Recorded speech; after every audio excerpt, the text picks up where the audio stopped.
ప్రతి జీవిలో తనకు తెలియని అనేక రకాలైన శక్తులు దాగి ఉంటాయి. ముఖ్యంగా మానవుల్లో ఆ శక్తులు అతీతంగా చాలా ఉంటాయి. కానీ ప్రతివాడు తన శక్తిని తాను తెలుసుకోకపోవడమే అతని యొక్క వైఫల్యానికి కారణం. ఉదాహరణకు శతయోజన విస్తీర్ణమైనటువంటి సముద్రాన్ని హనుమంతుడు దాటడానికి శక్తి కలిగి ఉండి కూడా తన శక్తిని తాను గుర్తించకపోవడం వల్ల అది చేయలేనేమో అని కూర్చున్నాడు.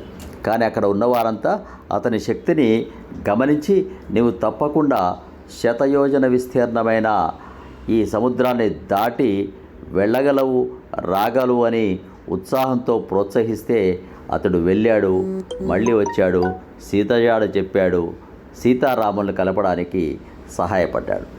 అలాగే మనలో ఉన్నటువంటి శక్తులను మనము బయటికి తీసి ఉపయోగించుకున్నట్లయితే విజేతగా నిలుస్తాము అనే అంశాన్ని మనకు బిఎస్ గుప్తా యోగా ట్రైనర్ చెప్తున్నారు.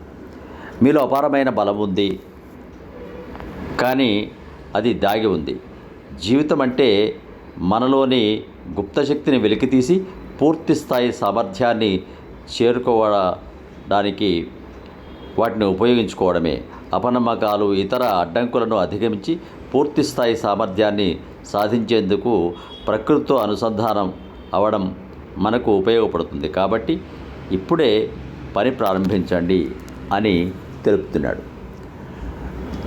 నిజానికి యోగా కానీ, ఎక్సర్సైజ్ కానీ, చేస్తున్నటువంటి పనిలో కానీ నైపుణ్యం చేస్తూ ఉంటేనే పెరుగుతుంది తప్ప నేను ఇది చేయలేను అని గనక ఎక్కడైతే మనం ఆగిపోతామో అక్కడే మన అభివృద్ధి ఆగిపోతుంది.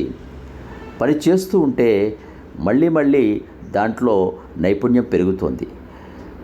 చిన్నపిల్లవాడు తను బోర్లపడి పాకేటప్పుడు కానీ, లేచి నిలబడి అడుగులు వేసేటప్పుడు కానీ నేను కింద పడిపోతాను అనేటువంటి భయపడితే అతడు జీవితంలో ఎప్పటికి కూడా నేర్చుకోలేడు. అందుకే మనలో ఉన్న సామర్థ్యాలను మనం వెలికితీసి ప్రయత్నం చేస్తూ ఉంటే ఆ ప్రయత్నం ఏదో ఒకరోజు విజయం దిశగా అడుగులు వేయిస్తుంది, మిమ్మల జీవితంలో విజయం వరిస్తుంది. ఇది ఏ మహాత్ముని జీవిత చరిత్ర చదివినప్పటికి కూడా మనకు చక్కగా అర్థమవుతుంది. అందుకే మీలో ఉన్నటువంటి బలాలను బయటికి తీయండి. సబ్స్క్రైబ్ ఆచార్య శ్రీ